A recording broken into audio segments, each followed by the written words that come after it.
Praise lord सर्वांना. Praise the lord. ख्रिस्तामध्ये सलाम. सर्वांचे स्वागत आहे. तर मागच्या व्हिडिओच्याद्वारे नक्कीच प्रभू येशूने तुमच्या जीवनात कार्य केलं असेल. तर आजचा आपला जो विषय आहे तो आहे देवाची योजना. आपल्या आयुष्यामध्ये प्रभू येशूची योजना काय आहे याच्यावर आज आपण मनन करणार आहोत. Praise the lord. तर आज आपण देवाच्या वचनातून बघणार आहोत की परमेश्वर आपल्या जीवनाबद्दल काय म्हणतो. परमेश्वराची आपल्या जीवनाबद्दल काय योजना आहे. आपल्याला देवाच्या योजनेमध्ये किंवा देवाच्या व्यवस्थेमध्ये असणं खूप गरजेचं आहे. दैवी योजना आणि दैवी व्यवस्था आपल्या जीवनासाठी खूप गरजेची आहे. आपलं जीवन जर अस्ताव्यस्त असेल, आपल्या जीवनाला जर शिस्त नसेल, तर परमेश्वराचं वचन म्हणते की आपल्याला आपल्या जीवनाला शिस्त असणं खूप गरजेचं आहे. आणि ती शिस्त देवाकडनं आहे, ती दैवी शिस्त आहे. तर ती दैवी शिस्त, दैवी व्यवस्था ते असणं खूप गरजेचं आहे आणि त्याच्याद्वारेच देवाची योजना आपल्या जीवनामध्ये पूर्ण होणार आहे. तर आज आपण वचनातून बघणार आहे काही गोष्टी. देवाची जी योजना आहे ती आपल्या जीवनामध्ये तेव्हाच पूर्ण होते जेव्हा आपण त्याच्या दैवी व्यवस्थेमध्ये आपण समरूप होतो, जेव्हा देवासोबत आपण अलाइन होतो. म्हणजे डिवाइन अलाइनमेंट, आपल्या जीवनासाठी डिवाइन अलाइनमेंट खूप गरजेचं आहे. म्हणजे देवाच्या इच्छेनुसार चालणं, म्हणजे देवाच्या इच्छेनुसार चालणं म्हणजे देवासोबत अलाइन होणं, म्हणजे अलायन्स, देवासोबत एकरूप होणं, समरूप होणं. आणि जेव्हा आपण हे करतो त्यावेळेस अद्भुत प्रकारे परमेश्वर आपल्याला आशीर्वादित करतो. तर आज आपण वचनातून बघणार आहे. नीतिसूत्रे याचा 3 अध्याय 6 वचन असं म्हणतं की तू आपल्या सर्व मार्गात त्याचा आदर कर, म्हणजे तो तुझा मार्गदर्शक होईल. आपण या ठिकाणी बघतो की परमेश्वराला जेव्हा आपण आपल्या प्रत्येक मार्गावर प्राधान्य देतो, आपण त्याला आदर देतो, रिस्पेक्ट देतो, त्याला प्रायोरिटी बनवतो, त्याची इच्छा जाणून घेतो आणि त्याला म्हणतो की परमेश्वरा तू कार्य कर, तू पुढं चाल, तू आमच्या बरोबर चाल, मला सांग काय करायचं. त्यावेळेस परमेश्वर आपले मार्ग तयार करतो, परमेश्वर आपले मार्ग मोकळे करतो, परमेश्वर आपल्याला मार्गदर्शन करतो, परमेश्वर आपल्यासाठी सहाय्यक बनतो, आपला सहाय्यकर्ता बनतो. वचनातून बघू. स्तोत्रसंहिता याचा 37 अध्याय आणि 23 वचन. परमेश्वर मनुष्याची गती स्थिर करीतो आणि त्याचा मार्ग त्याला प्रिय आहे. Amen. Amen. Praise the lord. Praise the lord. देवाचं वचन असं म्हणते की परमेश्वर मनुष्याची गती स्थिर करीतो. काही वेळेस आपल्याला असं वाटतं की परमेश्वराने आपल्याला काही गोष्टीमध्ये वाट बघायला लावलंय. अनेक वेळा आपल्याला असा प्रश्न पडतो की परमेश्वर का बरं लवकर कार्य करत नाही. आपण एखादी प्रार्थना केली, त्याचं उत्तर आपल्याला लवकर का भेटत नाही. अनेक वेळा आम्हाला पण असा प्रश्न पडायचा, मला असा प्रश्न पडायचा, परमेश्वर का प्रार्थनेचं उत्तर देत नाही. काही गोष्टी माझ्या जीवनामध्ये परमेश्वराने उशिरा केले. कधी आपण बघतो काही जणांच्या जीवनामध्ये खूप काही गोष्टी उशिरा होतात, पण ते योग्य होतात, ते अद्भुत असतात, ते देवाच्या इच्छेप्रमाणे असतात. पण ते घडण्यापूर्वी आपण परमेश्वराला म्हणतो, आपण देवाला म्हणतो की हे का उशीर होत आहे, उशीर का लागत आहे. आपल्याला खूप वेळा प्रश्न पडतो आणि त्याचं उत्तर आपल्याला माहिती नाही. पण जेव्हा आपण वचनात बघतो त्यावेळेस परमेश्वर म्हणतो की मनुष्याची गती परमेश्वर स्थिर करतो. म्हणजे आपल्या हिशोबाने जी गती आहे ती परमेश्वराच्या हिशोबाने नाही आहे. तर आपल्याला परमेश्वराच्या गतीने चालणं गरजेचं आहे, परमेश्वराच्या स्पीडनं चालणं गरजेचं आहे त्याची योजना पूर्ण होण्यासाठी. कारण अनेक वेळा आपण म्हणतो की काही गोष्टी आपल्या जीवनामध्ये उशिरा होतात, काही आशीर्वाद आपल्याला उशीर होतात. आता काही उदाहरणं आपण जर घेतले, लोक प्रार्थना करतात जॉबसाठी, तर त्यांना जॉब भेटत नसतो. तर अनेक वेळा ते प्रयत्न करतात, इंटरव्ह्यू देतात, पण त्यांना जॉब भेटत नाही. खूप प्रार्थना करतात, मग एका विशिष्ट वेळेला, एका विशिष्ट काळामध्ये त्यांना जॉब भेटतो आणि मग तेव्हा त्यांना कळते की हा जॉब खूप महत्त्वाचा आहे, खूप चांगला जॉब त्यांना भेटलेला आहे. कधी कधी परमेश्वर आपल्याला काही गोष्टींपासून दूर करत असतो. काही जे चुकीच्या गोष्टी आहे ते आपल्या जीवनामध्ये येऊ नये म्हणून त्या गोष्टींपासून आपल्याला दूर करतो. जर आपण एखाद्या जॉबमध्ये स्वतःहून जर गेलो, अडकलो, तर परमेश्वराला माहिती की या ठिकाणी काय घडणार आहे, आपलं नुकसान होणार आहे. परमेश्वर त्याच्या इच्छेप्रमाणे आणि जे उत्तम आहे ते देतो, उत्तम जॉब देतो परमेश्वर. म्हणून आपल्याला वाट बघणं गरजेचं आहे. जर आपण आपल्या इच्छेने एखाद्या जॉबमध्ये जर आपण खूप घाई करून त्या जॉबमध्ये गेलो, त्या जॉबला आपण म्हणजे इंटरेस्ट दाखवला आणि त्या ठिकाणी आपण काम करायला लागलो, तर असं होईल काही वेळाने त्या ठिकाणी आपण फ्रस्ट्रेट होणार. खूप कामावरचं टेन्शन, खूप जॉबचं टेन्शन, फ्रस्ट्रेशन आणि त्यामुळे आपण परमेश्वराकडून देवाच्या उपस्थितीमधून दूर जाणार, परमेश्वराला आपण वेळ नाही देऊ शकणार. त्यामुळे परमेश्वराला हे सगळे गोष्टी माहिती आहेत, परमेश्वराला आपलं फ्युचर माहिती आहे, म्हणून तो असं जॉब देतो की ज्या जॉबमध्ये आपल्याला जॉब सिक्युरिटी पण आहे, आपल्याला मोठा पगार पण आहे आणि प्लस त्याच्या उपस्थितीमध्ये पण आपण राहणार. म्हणजे ते जॉब करून परमेश्वराला पण आपण वेळ देऊ शकतो. काही लोकांच्या जीवनामध्ये आपण बघतो की त्यांचं लग्न उशिरा होतंय, प्रार्थना करतात, त्यांचे आई वडील प्रार्थना करतात, ते स्वतः प्रार्थना करतात, पण ते उत्तर भेटत नाही. खूप प्रार्थना करतात पण लग्न जुळत नाही. पण जेव्हा देवाची वेळ येते, जेव्हा परमेश्वर ते घडवून आणतो, त्यावेळेस त्यांना ते कळतं की हे योग्य आहे. योग्य पार्टनर परमेश्वर त्यांना देतो. कारण जर घाई केली तर चुकीच्या संगतीमध्ये, चुकीच्या रिलेशनमध्ये आपण अडकू शकतो. त्यामुळे परमेश्वर काही गोष्टी आपल्या जीवनामध्ये डिले करतो, काही गोष्टी उशीर करतो. तसंच परमेश्वराने मला पण दाखवलं की मी परमेश्वरला अनेक वेळा म्हणत होतो की का उशीर होतो जीवनामध्ये, कशामुळे उशीर होतो. तर परमेश्वर म्हटलं की मी उशीर करत नाही. तेव्हा मला देवाचं वचन जेव्हा मी बघितलं तेव्हा परमेश्वराने दाखवलं की उशीर परमेश्वर नाही करत, तर उशीर आपण करतो. कारण देवाने आपल्याला निवडलेलं आहे, त्याचं राज्य आणि त्याचं नीतिमत्व मिळवण्यासाठी परमेश्वराने आपल्याला निवडलं. आणि देवाचं वचन म्हणतं की त्याचं राज्य, त्याचं नीतिमत्व तुम्ही मिळवा, सर्व गोष्टी तुम्हाला फॉलो करतील, सर्व गोष्टी तुमच्या पाठीमागं येतील. आणि परमेश्वराने जर आपल्याला निवडलेलं आहे तर पहिलं आपलं प्राधान्य आहे की परमेश्वराला आपल्या जीवनामध्ये प्रथम स्थान देणं गरजेचं आहे. आणि जेव्हा आपण ते करतो, सर्व गोष्टी आपल्याला फॉलो करतात. म्हणून आपण जर म्हणतो की उशीर का होतोय, उशीर का झालाय, तर हे लक्षात घेणं गरजेचं आहे की पहिलं आपण परमेश्वराकडे धावणं गरजेचं आहे. परमेश्वराच्या राज्यासाठी, त्याच्या नीतिमत्वासाठी आपण पाऊल उचलणं गरजेचं आहे.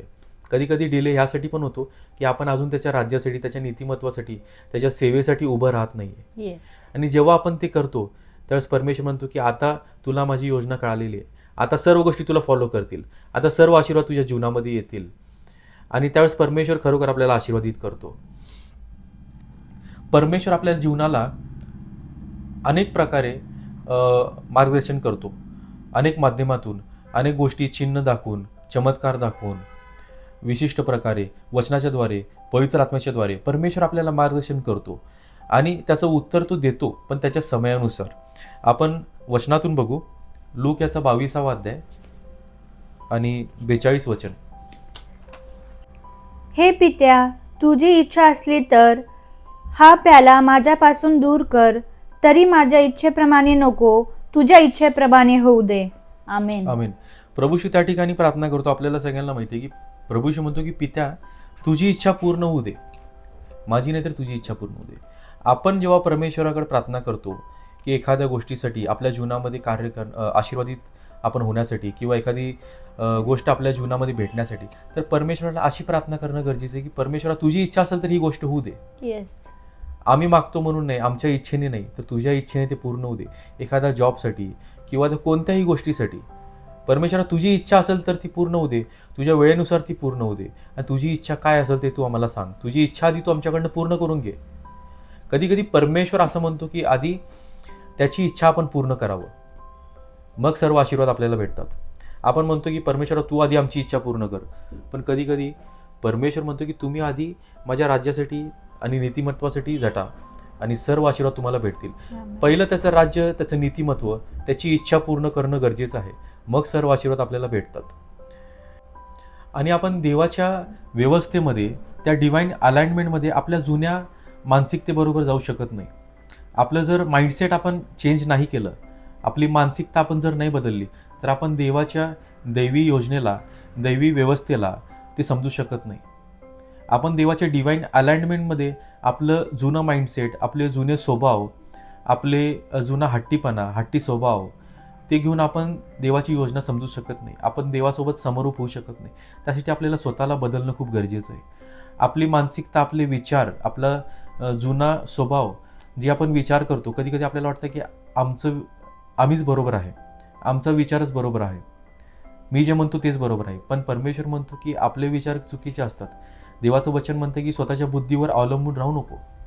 कारण देवाच्या अलाइनमेंटमध्ये, देवाच्या व्यवस्थेमध्ये, देवाच्या योजनेमध्ये, देवाचं अलाइनमेंट, देवाची व्यवस्था समजून घेण्यासाठी आपल्याला त्याच्यानुसार विचार करणं गरजेचं आहे, त्याच्या इच्छेनुसार चालणं गरजेचं आहे.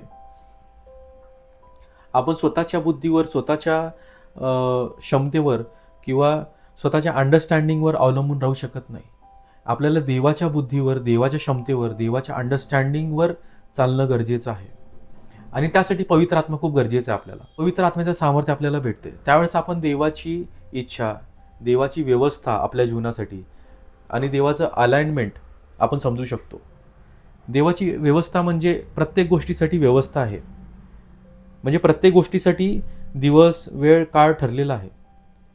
देवाकडे कोणतीही गोष्ट बेशिस्त प्रकारे नाही आहे. प्रत्येक गोष्टीसाठी शिस्त आहे देवाकडे. देवाच्या व्यवस्थेमध्ये शिस्त आहे.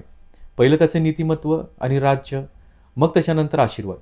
आपण असं म्हणू शकत नाही देवा तू आधी आशीर्वाद कर मग मी तुझ्यासाठी काम करतो. अनेक वेळा आपल्याला असं वाटतं, मी स्वतः पण कधी कधी असं चुकीचं परमेश्वराला म्हणायचो, पण परमेश्वराने दाखवलं की मी उशीर करत नाहीये, तू उशीर करत आहे. तुला मी कधीपासून निवडलं, तुझी मी वाट बघत आहे आणि तू अजून माझं कार्य करत नाही, तू माझं राज्य नीतिमत्व त्यासाठी झटत नाहीये. त्यामुळे उशीर होत आहे काही गोष्टींसाठी.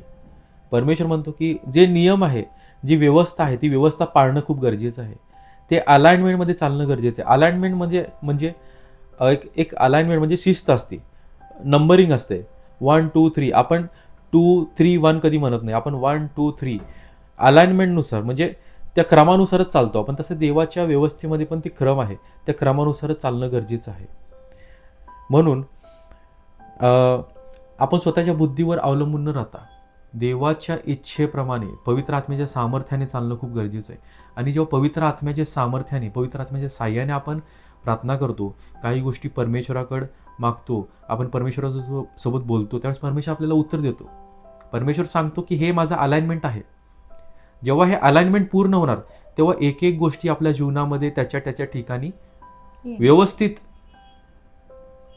बेशिस्तपणे नाही तर व्यवस्थितपणे अलाइन होणार, व्यवस्थितपणे रचले जाणार. अलाइनमेंट म्हणजे, देवाचा अलाइनमेंट म्हणजे व्यवस्थितपणे रचणं. परमेश्वर आपल्या जीवनाला व्यवस्थितपणे रचतो, तो सुंदर करतो. सुंदर वस्तू कधीही बेशिस्त नसते. सुंदर वस्तू, एखाद्या घरामध्ये आपण गेलो, एखाद्या घरात आपण पाहुणे म्हणून गेलो तर आपण बघतो की जर व्यवस्थित घर रचलेलं असेल, व्यवस्थित त्या प्रत्येक ठिकाणी, म्हणजे प्रत्येक गोष्टी आपल्या आपल्या ठिकाणी रचलेल्या असतील, अलाइनमेंट असेल प्रत्येक गोष्टीचं, शिस्तीत ठेवलेलं असेल, तर आपण म्हणतो की हे घर सुंदर आहे. जर कुठंही काही पडलेलं असेल, बेशिस्तपणा आहे, ज्याला काहीच म्हणजे शिस्त नाही आहे, तर अशा घरामध्ये आपण गेलो तर आपल्याला वाटेल की किती घाण घर आहे, किती अस्ताव्यस्त आहे, किती बेशिस्त आहे. परमेश्वर आपल्याला आपल्या जीवनाला अस्ताव्यस्त नाही करत. परमेश्वर आपल्या जीवनाला शिस्त लावतो. परमेश्वर आपल्या जीवनाला अलाइन करतो त्याच्या इच्छेनुसार, आणि शिस्तीत, व्यवस्थित प्रत्येक गोष्ट, प्रत्येक आशीर्वाद आपल्या जीवनामध्ये अलाइन करून तो ठेवत असतो. त्यामुळे त्याच्या अलाइनमेंटमध्ये चालणं खूप गरजेचं आहे. तर आपण देवाच्या वचनातून अजून एक गोष्ट बघणार आहोत. उत्पत्ती याचा 13वा अध्याय 14 आणि 15 वचन. लोट अब्रामापासून वेगळा झाल्यावर परमेश्वर अब्राहमाला म्हणाला, तू आहेस तिथून उत्तरेकडे, दक्षिणेकडे, पूर्वेकडे व पश्चिमेकडे दृष्टी लावून पहा, कारण जो हा सर्व प्रदेश तुला दिसत आहे तो तुला व तुझ्या संततीला मी कायमचा देईल. आमेन. Praise the lord. आपण देवाच्या वचनातून या ठिकाणी बघतो की परमेश्वर अब्राहमाला म्हणतो की जो तू प्रदेश बघत आहे, हा परिसर जो तुझ्या आजूबाजूला आहे, तो मी तुला आणि तुझ्या संततीला देणार आहे. पण केव्हा देणार आहे? आपण सुरुवातीला जर बघितलं या वचनाच्या, त्यावेळेस असं म्हटलं की लोट त्याच्यापासून दूर निघून गेल्यावर. अनेक वेळा असं असते की आपल्या जीवनामध्ये काही लोकांना आपण खूप प्राधान्य देतो.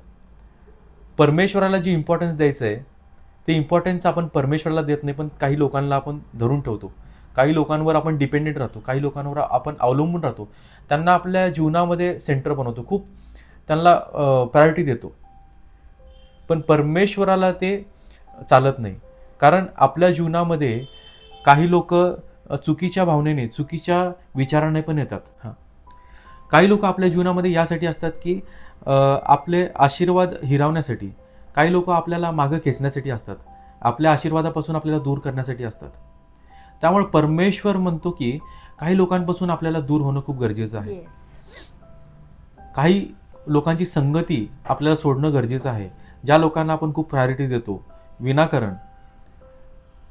ज्या जागेवर परमेश्वराला प्रायोरिटी देणं गरजेचं आहे, जिथं परमेश्वराला स्थान देणं गरजेचं आहे, ज्या ठिकाणी परमेश्वराला ठेवायचं आहे, ज्या ठिकाणी परमेश्वरासोबत चालायचं आहे, त्या ठिकाणी आपण काही लोकांना स्थान देतो, काही लोकांना प्रायोरिटी देतो. पण परमेश्वर म्हणतो की लोट जेव्हा त्याच्यापासून दूर गेला त्यावेळेस परमेश्वर त्याला म्हटला की तुला मी तुझ्या संततीला हे सर्व प्रदेश देणार आहे.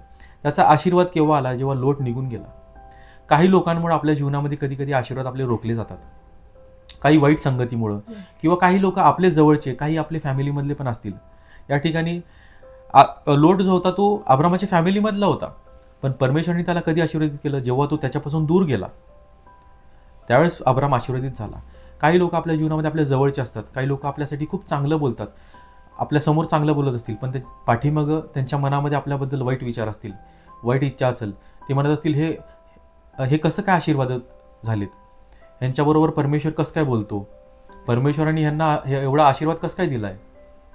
ते भले आपल्यासमोर चांगलं बोलत असतील, पण त्यांच्या मनामध्ये कधी कधी आपल्याबद्दल घृणा असते, वाईट विचार असतात. त्यांना आपले आशीर्वाद बघवत नाहीत. त्यांना असं वाटतं की हे आशीर्वाद आम्हाला नाही भेटलं तर ह्या व्यक्तीला का बरं भेटावं आशीर्वाद. आम्हाला जर परमेश्वराने आशीर्वादित नाही केलं तर ह्याला का बरं आशीर्वादित केलं. ते कधी कधी आम्ही आमच्या जीवनामध्ये पण असे लोक बघितले. मी खूप ऑब्झर्व करतो लोकांना. आपल्यासमोर ते लोक इतरांना आशीर्वादित करतील, इतरांना म्हणतील गॉड ब्लेस यू बेटा, गॉड ब्लेस यू बाळा. पण तुमच्या वेळेस जेव्हा तुम्हाला आशीर्वाद द्यायची वेळ येते त्यावेळेस ते कधीच तुम्हाला गॉड ब्लेस यू म्हणणार नाही. ते तुम्हाला आशीर्वादित करायला 100 वेळा विचार करतील. तुमच्यासाठी चांगले शब्द उच्चारण्यासाठी ते 100 वेळा विचार करतील. ते घाबरतील, ते अडखळतील. पण परमेश्वर म्हणतो की त्यांच्या शब्दांनी नाही, तर परमेश्वर त्याच्या इच्छेनुसार तुम्हाला आशीर्वादित करणार. की जे परमेश्वरावर प्रेम करतात, ज्या लोकांना परमेश्वराने निवडलेलं आहे त्या लोकांना परमेश्वर आशीर्वादित करतो. एखाद्याच्या बोलण्यावरून नाही, एखाद्याच्या शब्दावरून नाही, दुसऱ्यांच्या शब्दावरून, कोणाच्या सांगण्यावरून नाही, तर परमेश्वर स्वतःच्या इच्छेने, कृपेने, दयेने आपल्याला आशीर्वादित करतो. कोणी किती जरी आपल्यासाठी वाईट विचार केला असेल, योजना केली असेल, पण परमेश्वर आपल्याला त्यांच्यासमोर आशीर्वादित करतो. कारण देवाचं वचन असं म्हणतंय की परमेश्वर ज्याला निवडतो त्याला आशीर्वादित करतो. इस्रायल राष्ट्राला परमेश्वराने निवडलं आणि देवाचं वचन असं म्हणतं की जे त्यांना आशीर्वाद देतील ते आशीर्वादित होतील, जे त्यांना शाप देतील ते शापित होतील. परमेश्वराने ज्यांना निवडलंय त्यांना जे आशीर्वाद देतात ते आशीर्वादित होतात आणि त्यांना जे शाप देतात ते शापित होतात. त्यामुळं आपण लोकांकडे दुर्लक्ष करणं गरजेचं आहे.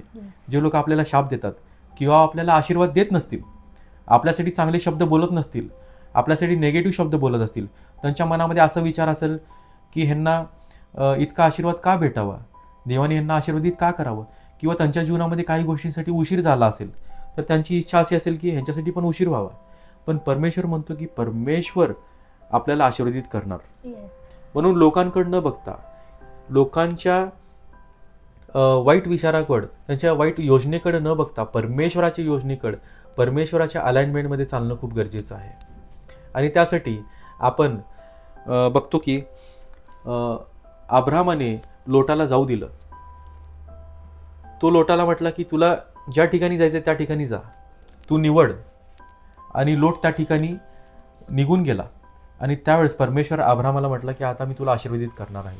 त्यावेळेस काही लोकांना आपण खूप प्राधान्य देणं किंवा ज्या ठिकाणी परमेश्वराला स्थान देणं गरजेचं आहे त्या ठिकाणी आपण लोकांना स्थान देतो.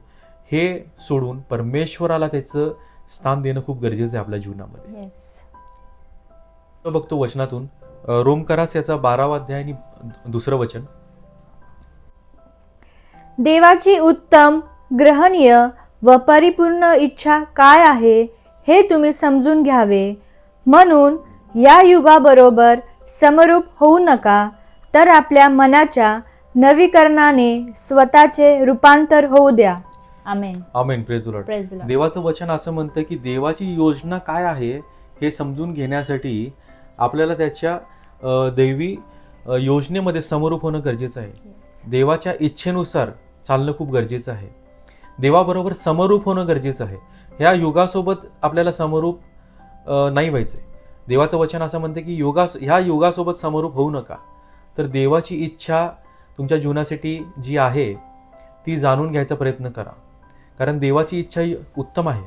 आपल्या जीवनासाठी त्याचे प्लॅन्स खूप बेस्ट आहेत, Yes. जे आपल्याला दिसत नाहीत, पण परमेश्वराने ऑलरेडी ते योजून ठेवलेले आहेत, परमेश्वराने ऑलरेडी ते लिहून ठेवलेले आहेत, परमेश्वराने ऑलरेडी ते प्लॅन करून ठेवलेले आहेत. तर ती इच्छा, ते योजना, ते प्लॅन्स समजून घेणं खूप गरजेचं आहे. आणि त्यासाठी आपल्याला ह्या युगासोबत समरूप न होता देवासोबत समरूप होणं खूप गरजेचं आहे.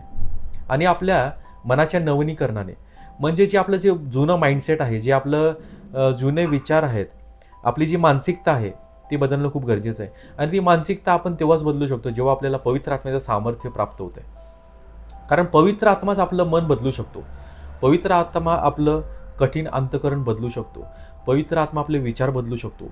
आपण आपल्या स्वतःच्या शक्तीने किंवा आपल्या बुद्धीने ते करू शकत नाही. आपण देवाकडे जेव्हा प्रार्थना करतो की परमेश्वरा तुझ्या पवित्र आत्म्याच्या सामर्थ्याने तू भर, त्यावेळेस परमेश्वर आपल्याला त्याचा पवित्र आत्मा देतो. आणि तो पवित्र आत्मा जो प्रभू येशूने आपल्यासाठी पाठवला, तो आपल्याला सहाय्य करतो, तो आपल्याला मार्गदर्शन करतो, तो आपल्याला गाईड करतो परमेश्वराची इच्छा जाणून घेण्यासाठी आणि आपल्या मनाचं नवीनीकरण होण्यासाठी. तो आपलं मन बदलतो, तो आपला वाईट स्वभाव बदलतो, तो आपली मानसिकता बदलतो. कारण पवित्र आत्मा खूप गरजेचं आहे आपल्या जीवनासाठी. आपल्या घराला दार असते, लाकडाचं किंवा लोखंडाचं जे पण असेल ते खूप मजबूत असेल, आपल्याला वाटतं की ते खूप मजबूत आहे आणि त्याच्यामुळं आपल्या घराचं रक्षण होतं, आपलं घर सुरक्षित आहे. पण त्या दाराला सुरक्षित ठेवणारा एक लॉक आहे. जर ते लॉक नसेल तर ते दार उघडून कोणी पण आतमध्ये येऊ शकते. भले आपल्या घराला कितीही मजबूत दार असलं, लोखंडी असलं, लाकडाचं असलं, जाळीचं असलं, लोखंडाच्या जाळीचं, पण त्याला जर लॉक नसेल तर कोणी आज शिरकाव करू शकते. लॉक असणं खूप गरजेचं आहे. आणि त्या लॉकला एक चावी असते. जर ती चावी आपण गमावलो तर ते लॉक आपण लावू शकत नाही. आणि जर ते लॉक आपण लावू शकलो नाही तर ते दार सुरक्षित आपल्याला ठेवू शकणार नाही. त्याच प्रकारे आपल्या जीवनासाठी हे जे लॉक आहे ते देवाचं वचन आहे. Amen. आणि त्याची जी चावी आहे ती पवित्र आत्मा आहे. जर आपल्याकडे ती चावी नाही आहे तर आपण ते आपल्या जीवनाच्या दाराला आपण लॉक लावू शकत नाही. ते जे लॉक आहे ते देवाचं वचन आहे. म्हणून पवित्र आत्म्याच्या साह्याने जी चावी आहे, पवित्र आत्मा जी चावी आहे, त्या चावीने जे देवाचं वचन आहे त्या वचनाद्वारे आपण आपल्या जीवनाच्या दाराला आपण लॉक करू शकतो. म्हणजे जे आपले आशीर्वाद आहेत ते आपण टिकवून ठेवू शकतो आणि सैतान त्या ठिकाणी शिरकाव करू शकत नाही. त्यामुळे पवित्र आत्म्याच्या सामर्थ्याने आणि देवाच्या वचनाने आपल्या जीवनाचं दार मजबूत लॉक करणं खूप गरजेचं आहे. कधी कधी आपल्याला वाटतं की आपलं दार खूप मजबूत आहे, आपण खूप प्रार्थना करतो, चर्चला जातो, दशांश देतो, सगळं करतो, आपलं दार मजबूत आहे, पण आपल्याकडे लॉक नाही आहे, आपल्याकडे देवाचं वचन नाही आहे, आपल्याकडे पवित्र आत्मा नाही आहे, त्या लॉकची चावी नाही आहे. जर आपण ती लॉकची चावी गमावलो, आपण जर चावी गमावलो, जर पवित्र आत्मा नाही आहे, तर देवाचं वचन असून पण आपण त्या लॉकचा वापर नाही करू शकत. आपण त्या लॉकला दारावर आपण लॉक नाही करू शकत. म्हणून पवित्र आत्मा जी चावी आहे त्या चावीच्याद्वारे आणि जे लॉक आहे ते देवाचं वचन आहे, ते चावी आणि लॉकने आपण आपल्या जीवनाच्या दाराला आपण लॉक करू शकतो. म्हणजे आपले आशीर्वाद कोणी आपल्याकडून हिरावून घेणार नाही, कोणी त्या ठिकाणी शिरकाव करणार नाही. त्यामुळे पवित्र आत्मा आणि देवाचं वचन खूप गरजेचं आहे आपल्या जीवनासाठी. आणि ह्या जगापासून आपल्याला स्वतःला विभक्त करणं खूप गरजेचं आहे, आपल्याला सेपरेट करणं खूप गरजेचं आहे. कारण देवाचं वचन म्हणतं की देवाची योजना समजून घ्या, या युगासोबत समरूप होऊ नका, या युगापासून स्वतःला वेगळं करा आणि देवाच्या इच्छेमध्ये, देवाच्या अलाइनमेंटमध्ये, देवाच्या व्यवस्थेमध्ये स्वतःला तुम्ही समरूप करा. तर आपण मत्तयाचा 6वा अध्याय आणि 33 वचन बघू. तर तुम्ही पहिल्याने देवाचे राज्य व त्याचे नीतिमहत्व मिळवण्यास झटा, म्हणजे त्याच्याबरोबर याही सर्व गोष्टी तुम्हाला मिळतील. Amen. Praise the lord. Praise the तर Lord. देवाचं वचन असं म्हणतं की त्याचं राज्य आणि त्याचं नीतिमत्व आपल्याला प्रथम मिळवण्याची गरज आहे. जगातले जे आशीर्वाद आहेत, जे गोष्टी आहेत, ज्या गोष्टींसाठी आपण प्रार्थना करतो, त्या गोष्टींसाठी प्रार्थना न करता आपण देवाच्या राज्यासाठी, त्याच्या नीतिमत्वासाठी प्रार्थना करणं खूप गरजेचं आहे. आपण परमेश्वराकडं अशी प्रार्थना करणं गरजेचं आहे की परमेश्वरा तुझं राज्य, तुझं नीतिमत्व आम्हाला भेटू दे. त्यासाठी आम्ही काय करणं गरजेचं आहे ते तू आम्हाला शिकव. तुझ्या राज्यासाठी, तुझ्या नीतिमत्वासाठी, तुझ्या पवित्र आत्म्याच्या सामर्थ्याने तू आम्हाला भर, आम्हाला योग्य पात्र बनव. तुझ्या पवित्र आत्म्याच्या सामर्थ्याने आम्हाला तू भर आणि तुझ्या राज्याच्या वाढीसाठी तू आमचा उपयोग करून घे. तुझं राज्य आणि नीतिमत्व आम्हाला समजू दे. तुझं राज्य आणि नीतिमत्व आम्हाला मिळवण्यासाठी जे करायचे ते तू आम्हाला शिकव. आमच्या जीवनाचा तू उपयोग कर. आम्हाला तू योग्य पात्र म्हणून निवड आणि आमचा उपयोग तू करून घे. आमच्या जीवनाद्वारे तुझं गौरव होऊ दे. ही प्रार्थना करणं खूप गरजेचं आहे, कारण देवाचं वचन म्हणते की त्याचं राज्य आणि त्याचं नीतिमत्व जेव्हा आपण मिळवतो, सर्व गोष्टी आपल्याला फॉलो करतात. सर्व गोष्टी आपल्या जीवनामध्ये व्यवस्थितपणे अलाइन होतात. देवाच्या दैवी व्यवस्थेमध्ये सर्व गोष्टी आपल्या योग्य ठिकाणी ते रचले जातात. आपल्या जीवनामध्ये आशीर्वाद परमेश्वर असं अस्ताव्यस्त प्रकारे नाही देत. परमेश्वर आशीर्वाद पण आपल्या जीवनामध्ये व्यवस्थितपणे रचतो. त्याच्या वेळेनुसार, त्याच्या टाइम टेबलनुसार आणि शिस्तीनुसार आशीर्वाद पण रचत जातो परमेश्वर. कारण त्याला आपलं जीवन सुंदर करायचं आहे. म्हणून जेव्हा परमेश्वर आशीर्वाद देतो त्यावेळेस प्रत्येक आशीर्वाद तो रचतो. त्याच्या नियमाने तो रचतो. त्याच्या इच्छेनुसार तो रचतो. म्हणजे आपलं जीवन जेव्हा लोक बघतील त्यावेळेस परमेश्वराचं गौरव करतील आणि म्हणतील की यांचं जीवन किती सुंदर रचलेलं आहे, आशीर्वादाने रचलेलं आहे. आणि त्यासाठी देवाचं नीतिमत्व आणि देवाचं राज्य हे प्रथम आपल्याला मिळवण्याची गरज आहे. आणि त्यासाठी आपण प्रार्थना करू की परमेश्वराने त्याच्या पवित्र आत्म्याच्या सामर्थ्याने प्रत्येकाला सहाय्य करावं. आणि आपण हीच प्रार्थना करू की परमेश्वरा, तुझी इच्छा आमच्या जीवनाद्वारे पूर्ण होऊ दे. तुझं गौरव आमच्या जीवनाद्वारे होऊ दे. Amen. Amen. Praise the lord. तर आज आपण या वचनातून बघितलं देवाची आपल्या जीवनामध्ये अलाइनमेंट किती महत्त्वाची आहे. आपल्या जीवनामध्ये स्थिरता आणण्यासाठी, स्टॅबिलिटी आणण्यासाठी प्रभू येशूचे वचन किती महत्त्वाचे आहे. आणि तुमच्या जर काही प्रार्थनेच्या विनंती असतील तर नक्की आम्हाला कळवा. आम्ही त्यासाठी प्रार्थना करू. आमेन.